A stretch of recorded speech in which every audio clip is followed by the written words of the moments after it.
All righty, folks, we are ready to go. I just want to say good evening and welcome everyone. Today we are going to continue our community conversations. And today we have three wonderful guests joining us to talk about finances, financial literacy, real estate, savings, banking, and anything in between. So I want to get started and have our guests introduce themselves. We have two Central Falls High School graduates. I won't say the spaces between them, but we have Amber Aguilar, we have Carlos Ocampo with the Alba Group. You'll do introductions. And Yes, Sam that's right. Desmarais, who is the financial literacy teacher at Central Falls High School. So I want to say welcome and thank you for joining us and sharing your knowledge with us today. So you guys can just briefly introduce yourselves and then we'll get into the conversation. Right, Sam. Oh. Want me to start? All right, I'll start. You're the teacher. So I'm Sam Desmarais. I teach at the Central Falls High School. I've been teaching there since 2010. So this is my 11th year, my 11th start. A start different than all the others, but still just as excited to be there as ever. I have been teaching financial literacy this is my 5th year teaching financial literacy to mostly seniors and juniors as an elective class. So it's not a graduation requirement yet, but we have more and more students getting the opportunity to take it. This year alone, I'm teaching 3 different semesters of it over the course of the year. Each section holds up to like 27 to 30 students in it. So that's a lot of our students, which is fantastic. I also do a lot with the Rhode Island Jumpstart Coalition, which is also a group in Rhode Island that works to bring personal finance and financial literacy to students and adults across the entire state. And I learn a lot from a national group called Next Gen Personal Finance, who actually have a mission that they want to accomplish by the year of 2030, which is to get all students across the nation to have at least a 1 semester graduation requirement of personal finance. And right now I can say that Central Falls, because we offer it as an option for students to take it as an elective, we're considered a silver standard school on their bronze, silver, gold status, which is really awesome. Especially when you think about the fact that only about 18% of United States students in public high schools, that's about 1 in 5 students, get an opportunity to learn about personal finance in school. So the fact that our district is one that gets that information is awesome. So I'm excited to continue teaching and learn, be able to teach even more and more students over the course of the years when we hopefully make it a graduation requirement across the state. Awesome. Thank you for sharing that. I didn't know that. Go TF. That's awesome. Hi, everyone. My name is Carlos Ocampo. I work with Remax Innovations and one of the members of the Alba Group. I've actually been doing real estate for 10 years now. I'm a Central Falls graduate, born and raised. I love giving back to my community. I've done different things within the community, doing after school programs with the city, volunteering with the kids, doing basketball programs. We've also done things as far as affordable housing seminars with organizations like Pawtucket Central Falls Development. I'm actually part of a committee on the Parent Diversity Committee, my daughter's school at Moses Brown. So I just try to do a wide range of things, to help and give back in the community. Real estate is one of them. We do home buyer seminars as well. We try to connect people with professionals in order to help build their credit, get them established, to give them an opportunity to become first-time homeowners, investors as well. If you're looking to buy an investment property, to build your portfolio that way as well, we offer those services. My main focus as far as an individual is to kind of just give back to people and back to my community as well. So that's kind of, my spiel. Thank you. Awesome. You're doing it. Thank you. Yeah. My name is Amber Aguilar. I am a 2020 graduate of Central Falls High School. I am now attending East Galbraith University in Pennsylvania, online at the moment though. And I took financial literacy in my senior year, first semester. Yeah, first semester. And I really enjoyed it. I learned a lot from it. It helped me, like get myself ready for college, and that, it taught me how to do my FAFSA, to make sure I was doing it right and getting, the right amount of money I was supposed to be getting, and and a bunch of other things. And then I'm part of the, yeah, never mind. You can go. Thank you. Awesome. Thank you, Amber. Thank you. Thank you for all that you guys do. Thank you for being really productive members and helping out. So I kind of want to go into finances during, COVID, right? Like this has been probably the most trying times of our generation in terms of finances and trying to figure out what to do, where to go, what resources are out there. Is there anything in particular that you all have been hearing during COVID? Like what's on the top of mind of students, of your peers, Amber, Carlos, in the real estate market? Kind of what's the main thing that you guys are hearing out there? Any concerns? You guys can jump around. I guess I'll jump in.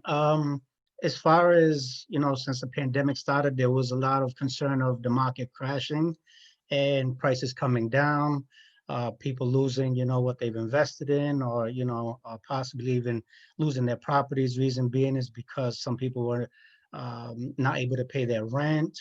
Thank goodness for the stimulus that allowed people to continue to pay their rent so people wouldn't lose their property. But fast forward about 6 months, I think that we have gone by. That hasn't been the case. Actually, you continue to see people buying. The market continues to be a hot trend, especially in Rhode Island. You have people coming from all over to invest in Rhode Island. So, and actually prices have continued to rise. So initially what was a scarcity actually has turned around, has become more confidence. I think that will continue, but it remains to be seen. So initially that was the worry, and with good reason, because I think across the board throughout the economy, that was a good reason for people to be scared to invest. But I think especially in Rhode Island, we proved them wrong, and we've held our own to sustain a strong market. Awesome, thank you. Among my peers, since most of us were going into college, we had concern about college and if we were going onto campus, and some ended up having to take the semester off because some of them had to pick up a job to help out their family who lost their job due to COVID, and then so some had to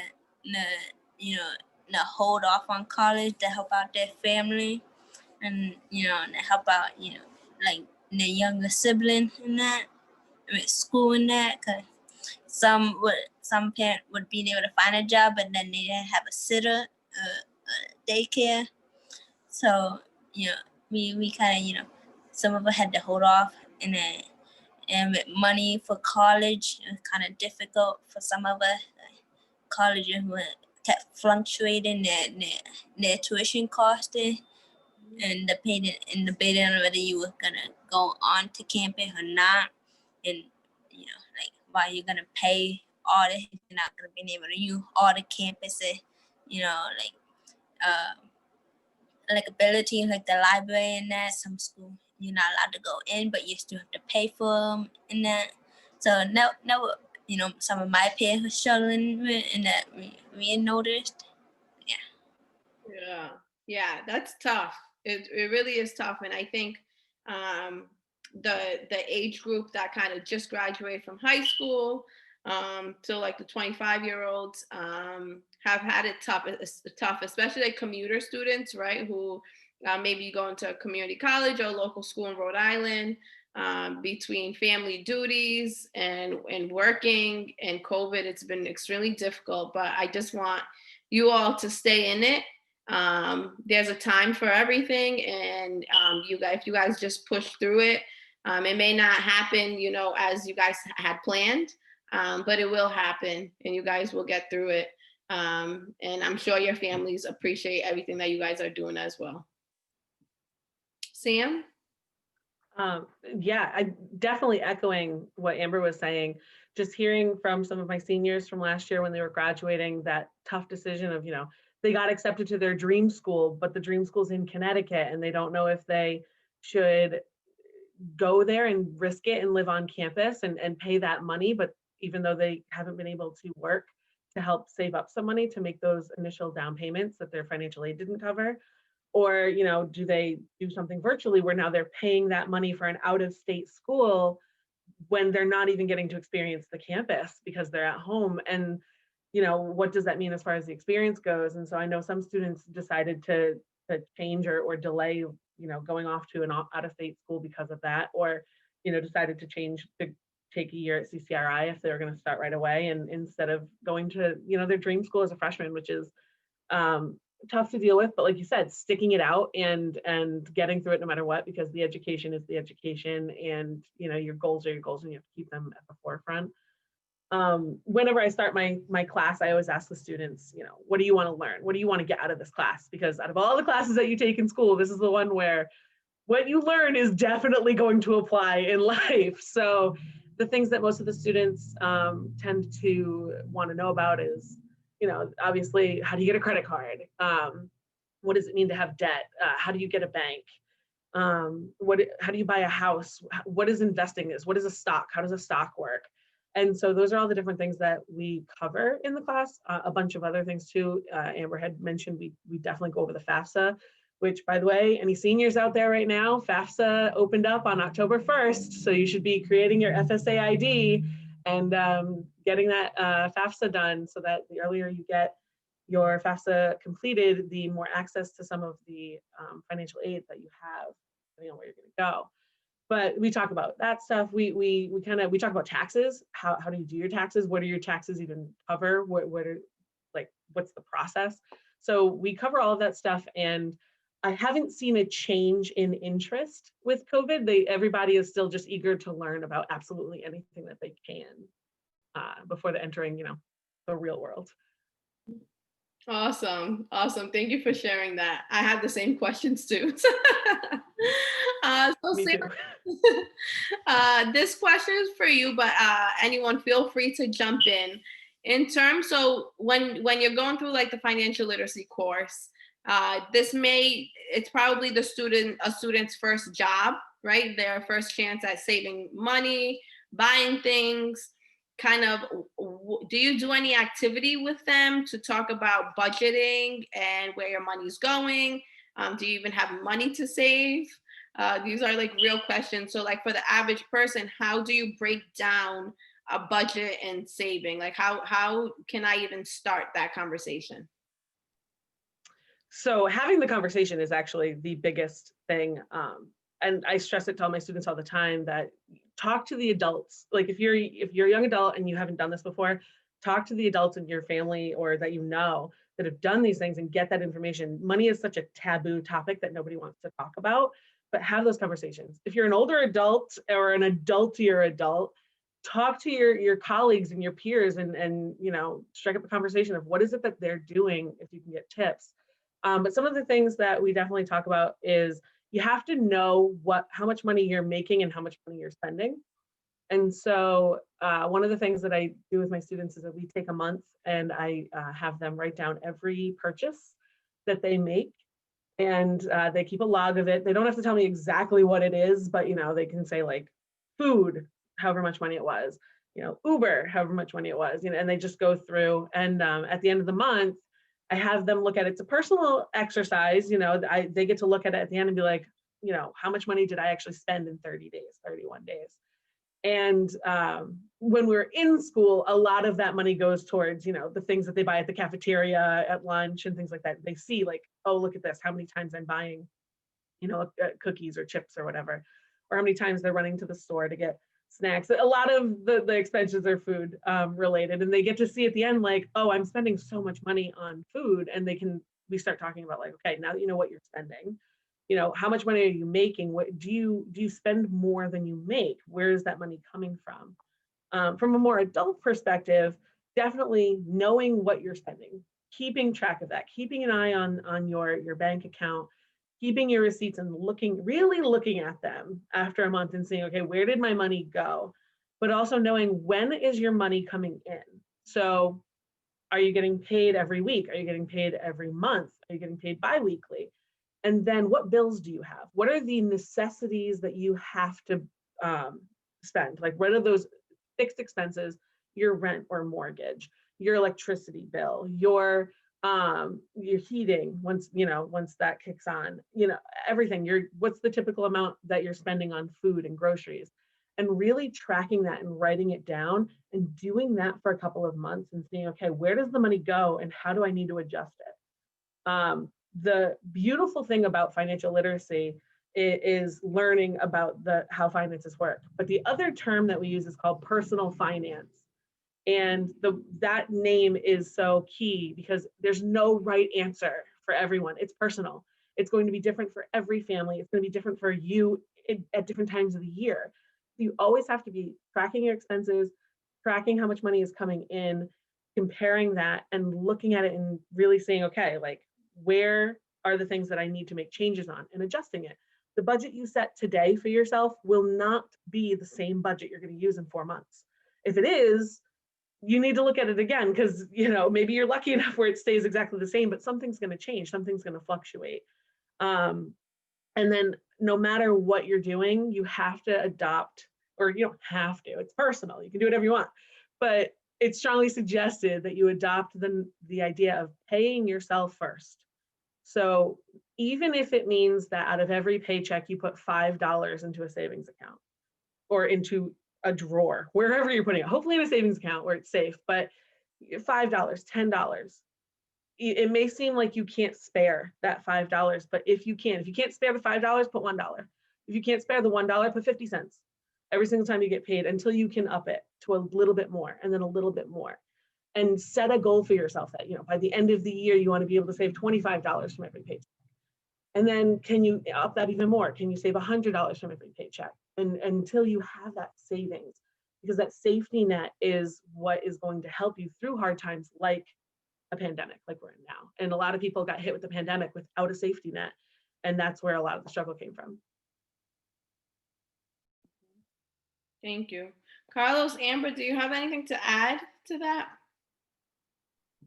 I'll just chime in as far as kudos, as far as that the school's actually offering this program to the kids so they can learn these things at such an early age.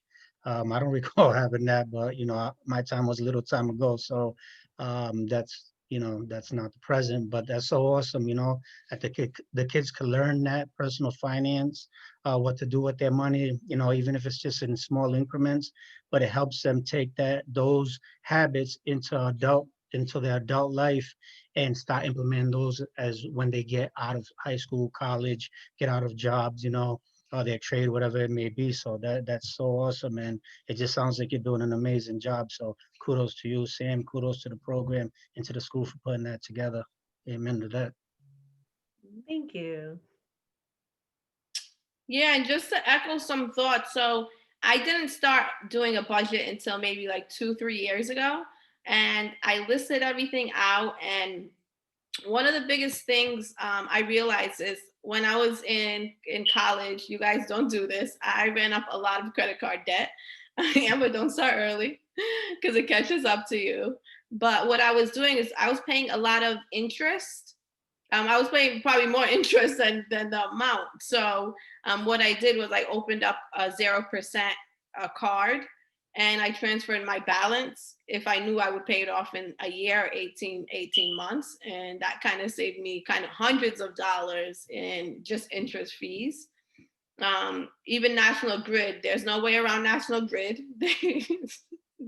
leave it like that. But you can do, there are programs, if you go through like BIFCAP to help you if they're, you're having issues. You can get on the savings plan that you pay the same amount month to month, as well. In terms of like, cable, internet, phone, there are bundles you can do. There are ways that, you may not need cable per se. I was paying an extra $100 in cable. I cut that out, started using other sources to stream my TV, and saved $100. So once you kind of break it down and you look at what you're spending money on, it goes a long way. Even Dunkin'. I know a lot of, students, we go to Dunkin', even adults. I see you guys with your cuppies. $10 for Dunkin' a week. If you don't do that, you save $500 a year, right? And that's something that you can use towards another purchase. So just small tips like that. So thank you all for doing that. Amber, I want to go to you. What's the biggest takeaway that you had from your financial literacy class?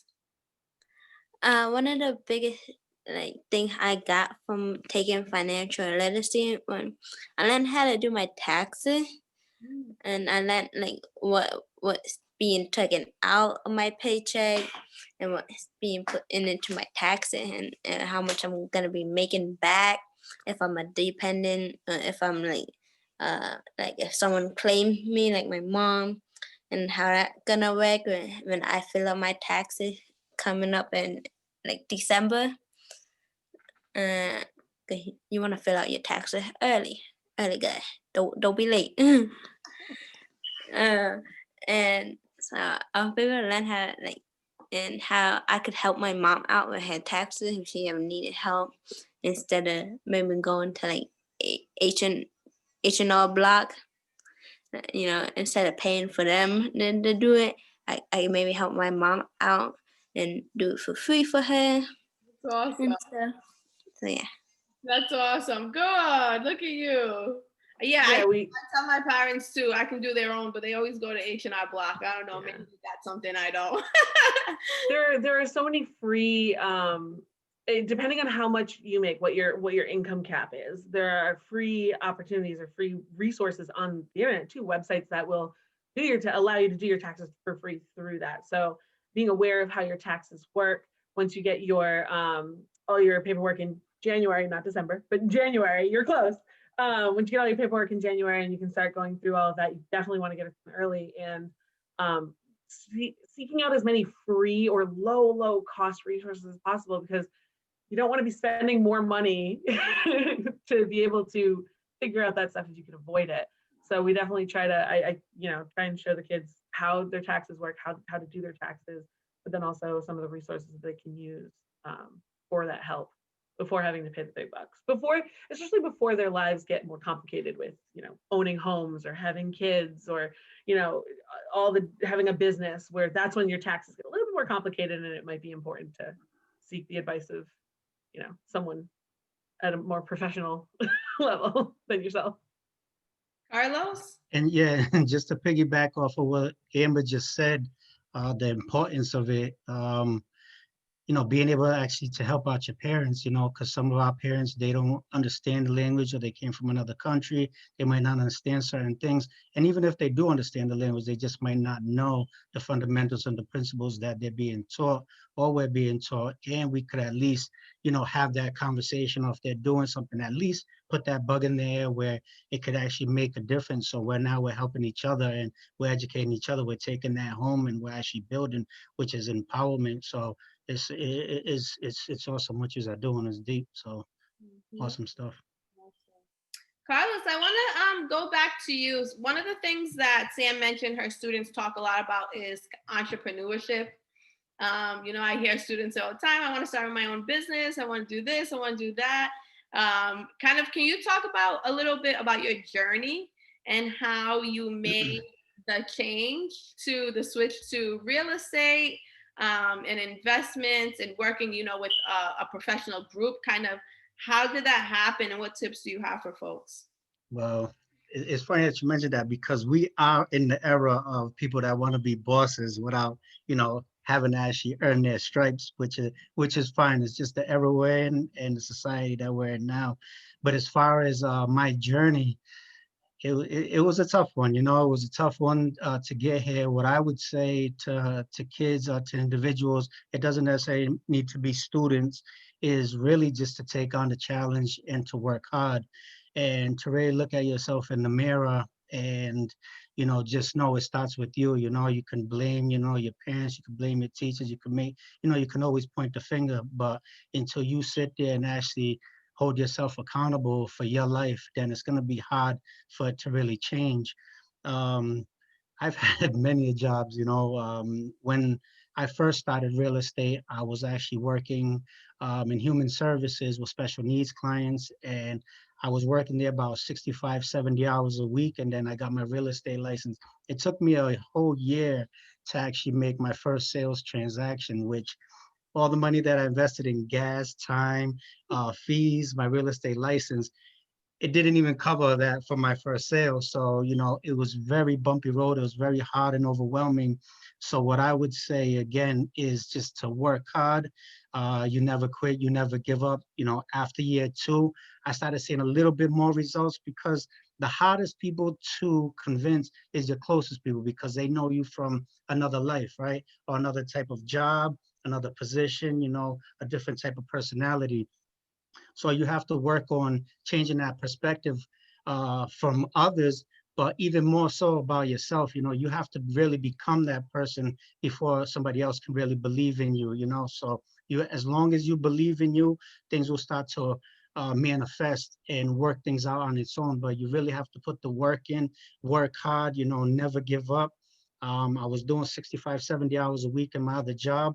And then when I would leave there, I would go and do some real estate. You can start as low as 5 to 10 hours a week. The important thing is to start. You have to start, not talk about it. You got to be about it. You have to start 5 to 10 hours and then slowly and surely start to implement yourself more and more and build your reputation. And that's kind of what my formula was. I really didn't have a formula. It was chaotic. It was just work my butt off. It was just like, keep going.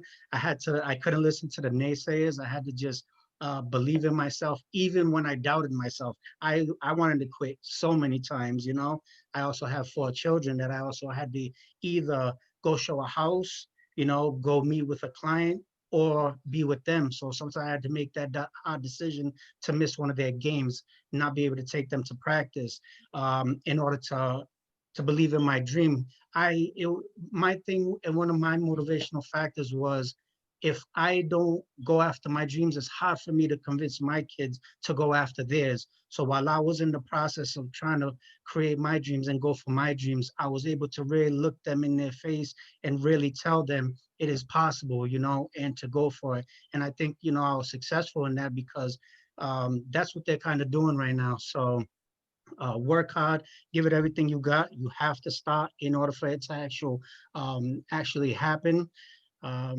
So yeah, that's just kind of the formula I use, just, go at it, never quit, never give up, and anything is possible. Yeah, you've done it, Carlos. I don't know if you remember, but we had breakfast or lunch at Hydropunk a few years ago, and you were talking about getting into real estate and going to a conference, right? And that seems like Yeah. yesterday. Look where you are today. Thank you. I appreciate that. And I do remember that. And yeah, no, wasn't easy, but anything is possible. You just got to keep going and believe in yourself and never quit. And that's the formula, especially for people like us that we really don't have it given it to us or handed to us. We just got to work. Outwork the other person, not make no excuses, be willing to work twice as hard, and if it's your dream, you got to go get it. Thank you.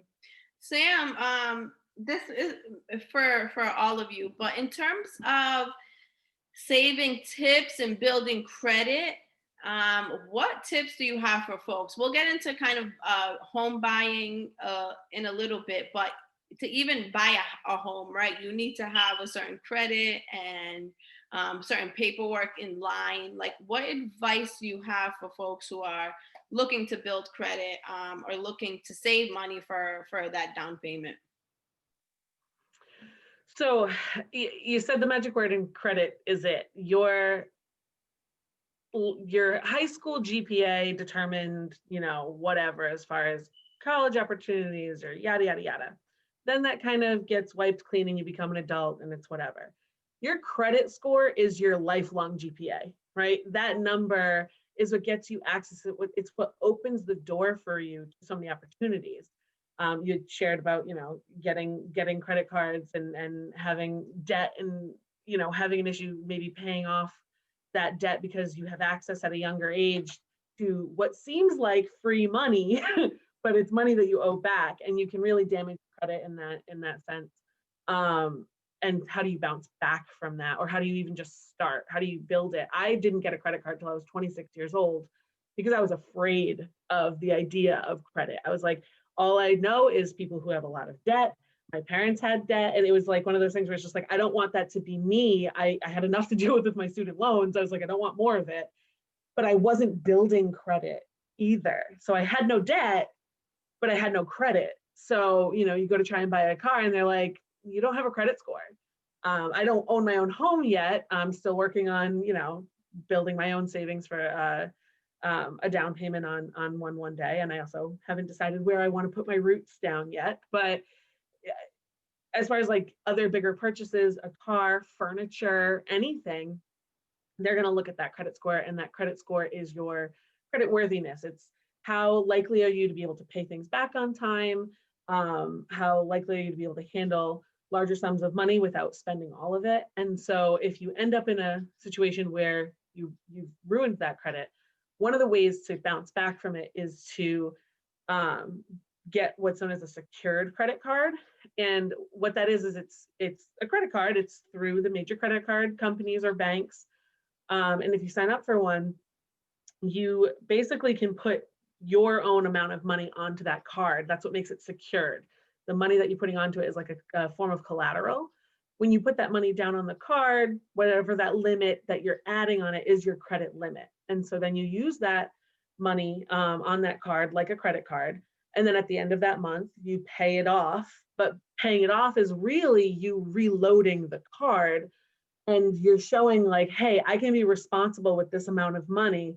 And that builds your credit up a little at a time. It can take, a year or a couple of years to build it up, but at least you're working in that sense of getting there. And it's your own money, essentially, that you are doing that with, as opposed to just borrowing money from a bank or a credit card company, where they're going to have you on the hook when you aren't paying it back. And that interest, if you don't pay off a card in full, you do end up having to pay back interest. And one purchase that you thought was only going to be $100, before you know it, can cost you hundreds of dollars down the line if you aren't managing that right. So when you're using the secured credit card and you're making sure that you are putting that money back on the card, you're also getting yourself out of the interest cycle too, and just focusing on just the money that you're using to spend. So it helps. That's one way to help build it. There are other ways, different companies and stuff that can help you with it, but just making sure that you're taking care of your debt, making your payments on time, even if it's the minimum payment, making sure you're making the payments. But anytime that you can make a payment past the minimum payment, you want to do that too, on anything that's a loan, a credit card, even things like student loans. Right now during COVID, the CARES Act is stop student loan payments. So a lot of people are like, cool, I don't have to make that loan payment for my student loan right now. Great, I can use that to pay my rent.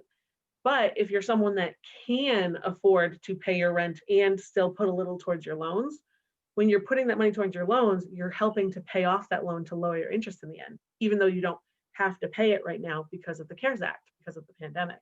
So just taking those little steps whenever you can, paying a little extra whenever you can, if you can help build the credit too, because they're looking at your length of time, your payment history, the amount of credit that you have. So just always paying attention and being aware of it all helps as well.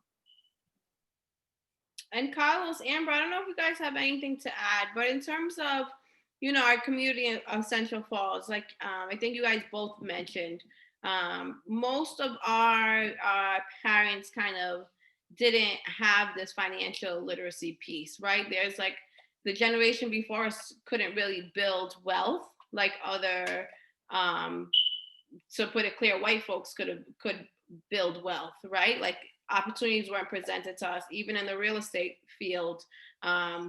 It still happens now with mortgages that are off the roof for Black and brown folks. So it's like, how, as a person of color, a person who grew up in a community like Central Falls, that we don't talk about money rarely.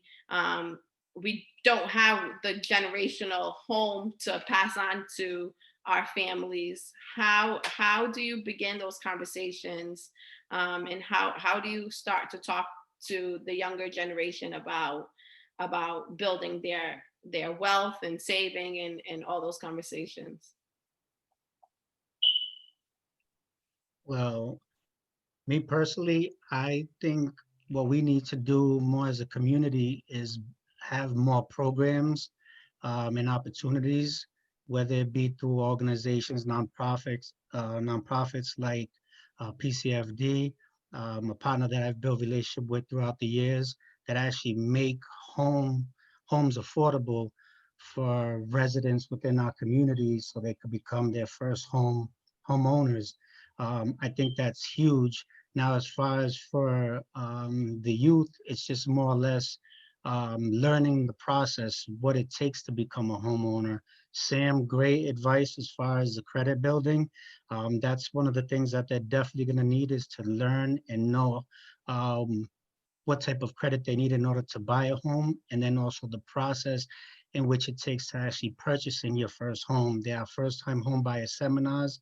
The great thing, I want to say the great thing with this pandemic, because not too much is great, but you can really have Zoom one-on-ones with companies. There are seminars online nowadays that you could do it from the comfort of your own home, from your own cell phone, which will empower you and educate you in that information. And again, that's just not for students or younger generation. That's for home buyers in general that want to have the opportunity of to be able to call a place their own. I think that's really important. I think it encourages and gives a lot of pride to a person when they're able to own their own home, especially with rents raising to the prices that they are, home prices to the point that they are. We really, really, really, really, really need more affordable opportunities for our residents to be able to stay in their home, purchase their own home, and be able to have a place to call home. Again, I'll shout out again Pawtucket Central Falls Development Corporation for the opportunities that they have built. For example, we're going to have about 9 to 10 affordable condos coming to the market in the Pawtucket area. One bedroom condo starting as low as 139,000. I know they have a couple other 2-family homes that are going to be affordable, that are way below market value, and I'm talking about brand new builds. And if they are reconstructed, some of the work that their construction team does is amazing. They don't take any shortcuts. These are the opportunities we need. We need them to be able to do more, and we also need other organizations, or whether it be through the city. I'm not sure exactly how those programs exactly come about. I'm still learning as I go, but that's what I think we need to educate ourselves as far as credit, home ownership, and then actually be able to have something we can afford. It's one thing, you can have the credit, you can have the education, know how to do it, but if we can't afford nothing, then guess what? We ain't gonna have nothing. So we need all 3 of those right now in order for us to be able to empower our communities. Yeah, thank you, Carlos. I'm really glad you mentioned the resources and programs. PCFD has been a great partner. We did a workshop with them a couple years ago. Navigant Credit Union is also has been a great partner to residents in the CF and Pawtucket area, from banking to home ownership. PCFD has a home down assistance program, as well as Rhode Island Housing. They have a $10,000 program now to help with down payments. So that is awesome. And like you said, Carlos, one of the good things that has come out of this pandemic is it makes programs and things like this more accessible to the average person. And the program through Rhode Island Housing now, it's free. And there's a certificate that comes with that program as well. And I know PCFD is also working on that as well. I want to go to you, Amber. I know you are working and going to college. I just want to talk about kind of that adjustment and if that has impacted you financially at all. I know it has, but how? So the adjustment was kind of real hard for me. I kind of struggle with time management kind of a lot. So I was kind of struggling. It took me a bit to get into like the adjustment of everything.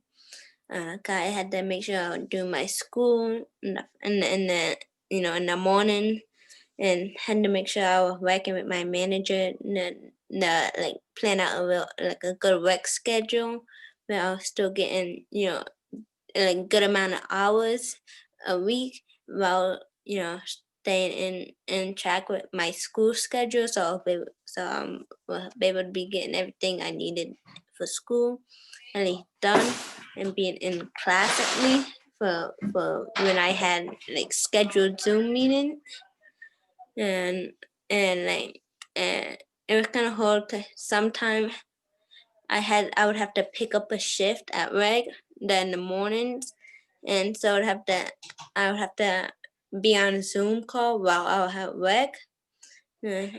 'Cause my family kind of needed the money, and I also needed the money for college. College was not cheap. Student.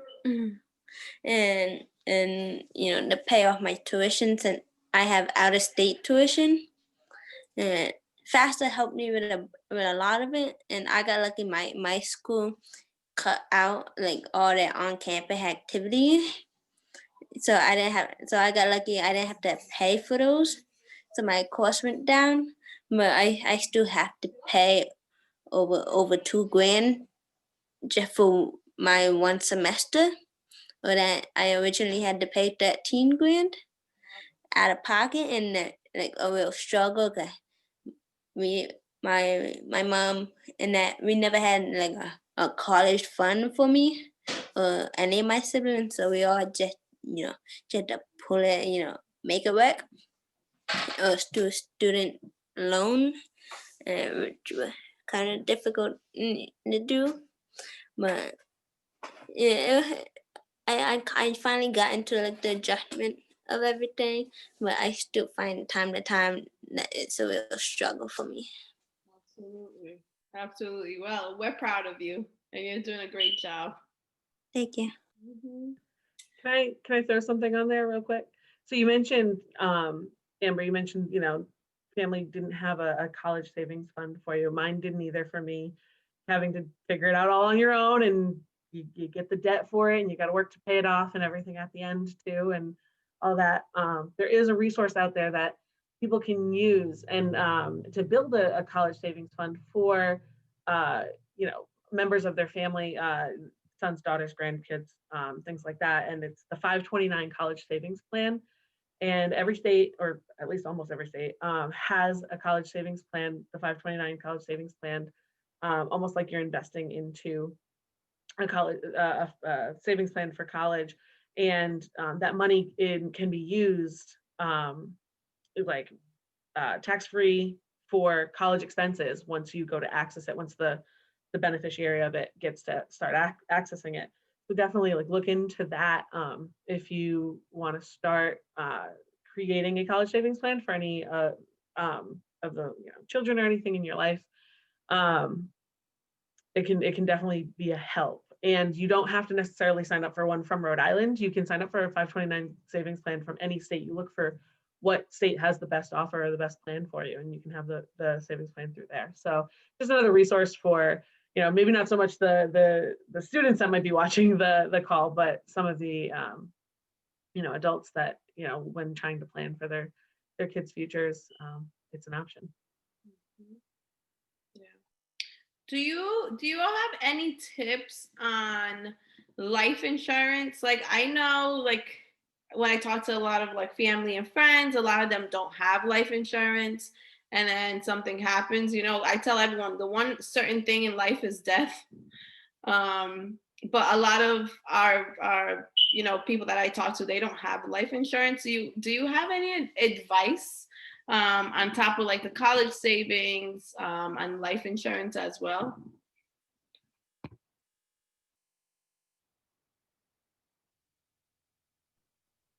I do not. That- It's something that- that I'm still learning about myself. Like that's one of the things where the joy of being able to teach this subject is every year I'm learning more as well.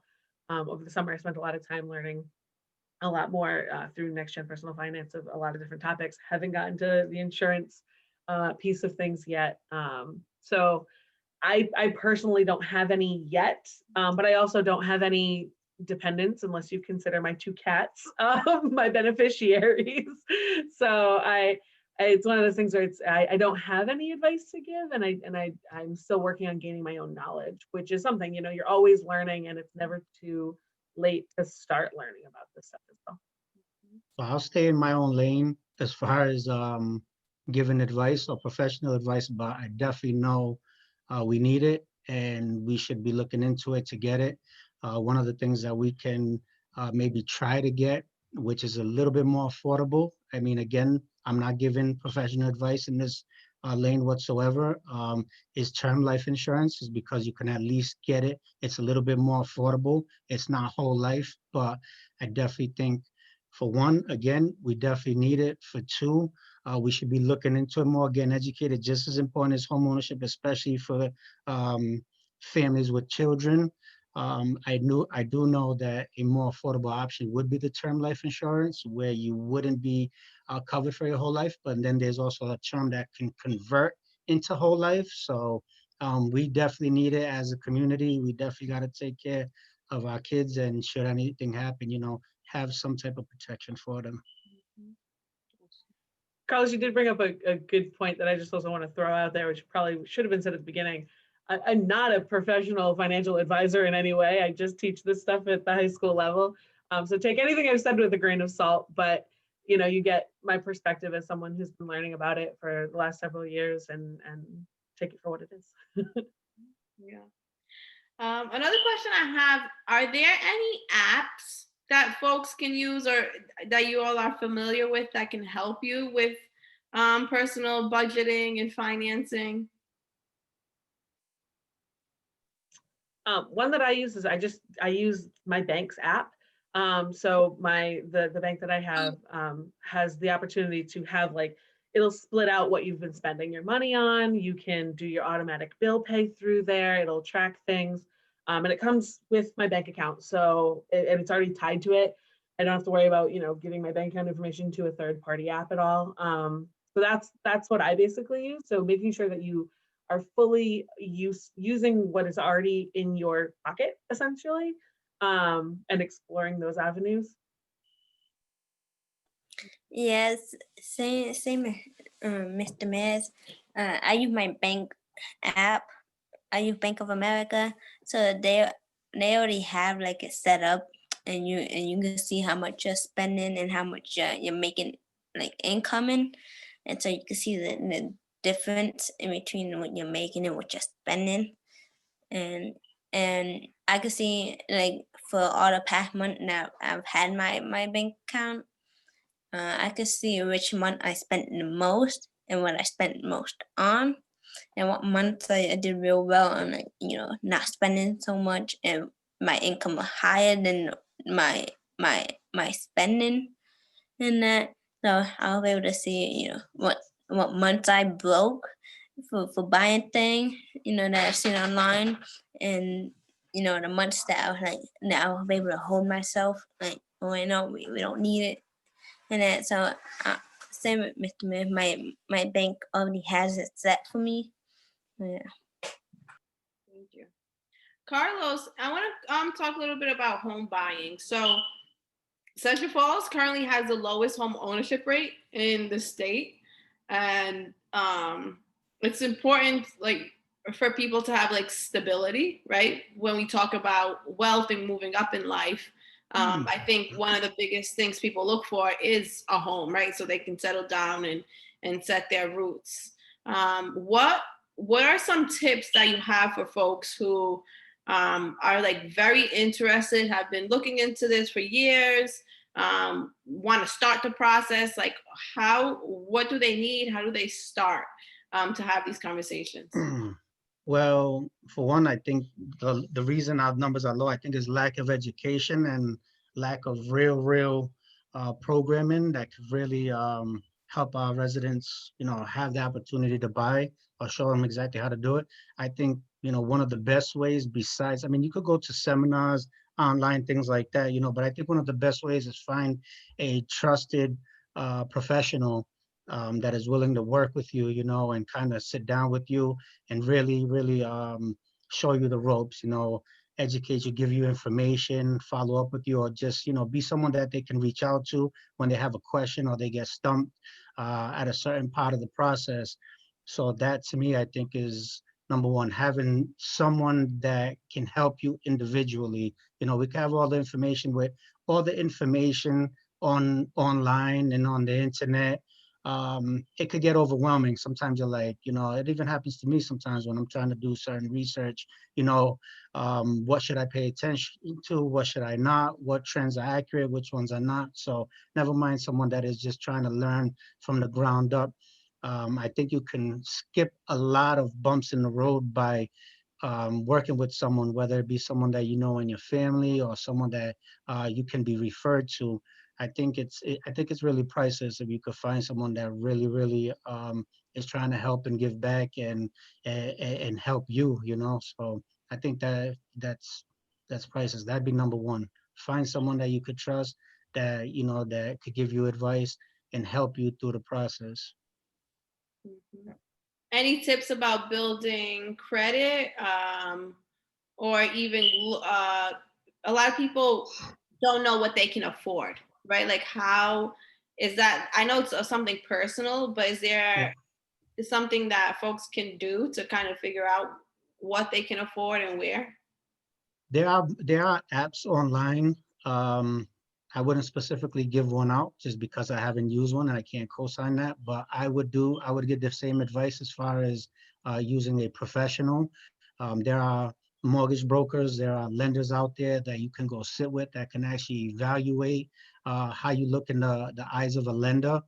They can pull your credit, compare your debt to income ratio, see how much you can afford if you're in a position to buy a home. So that'd be my first step as well. Besides just learning in general, the process is actually taking that next step, is sitting down with a professional, whether it be a lender, whether it be your local bank, someone that you can actually sit down with or have a one-to-one with, because ultimately you don't want general information at that point. You want to know specifically, where do I stand, not where, generally, we're not talking about generally no more. I want to know about me right now. So we got to go find somebody that's going to help me, right? So that's what we got to do. If you want to find out about your lending, go sit down with a lender. If you want to find somebody that can help you build your credit, find an individual that does that for a living. And if it's someone that, as far as you want to sell or help you buy a home or help you find an investment property, find a professional that does that for a living to help you. Awesome, thank you. I want to close it off by asking you all kind of, what is one takeaway that you would give to folks who are interested in saving, in buying, and having like a tough time through COVID? Kind of, what is your one takeaway, one hope that to provide to folks? I would say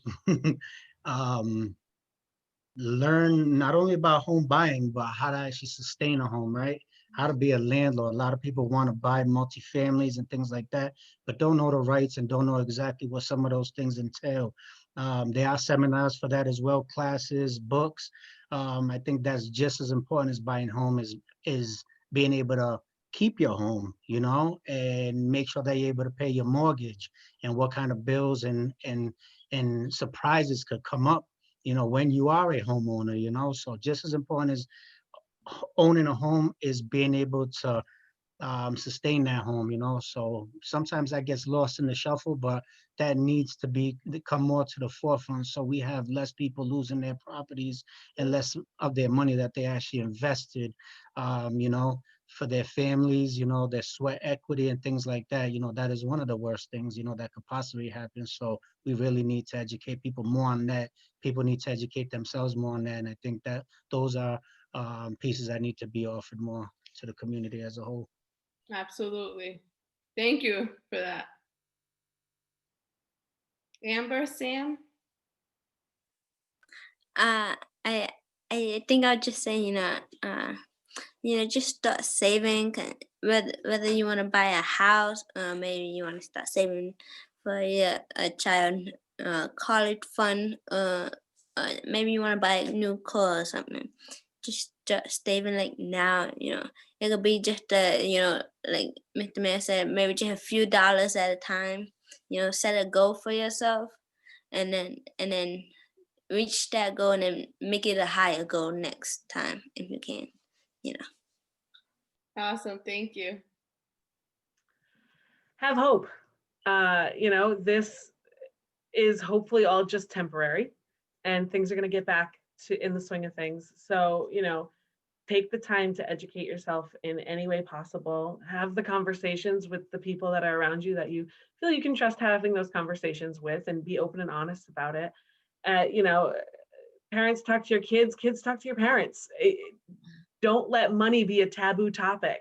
It doesn't have to be. And the more we talk about it, the more people learn about it, the better we'll be as an entire society nationwide, and especially in the lovely, tight-knit community that is Central Falls. So have hope and educate yourself and pay yourself first, and do whatever little bit that you can whenever you can do it. And if you mess up, if you buy that thing that you didn't want to necessarily buy, tomorrow's a new day to put another dollar away. And just to keep looking for resources and seek help, because it's out there. I'll end this last one with this is never give up, never quit. Anything is possible. Keep pushing, even when things is hard. Their bright days are ahead.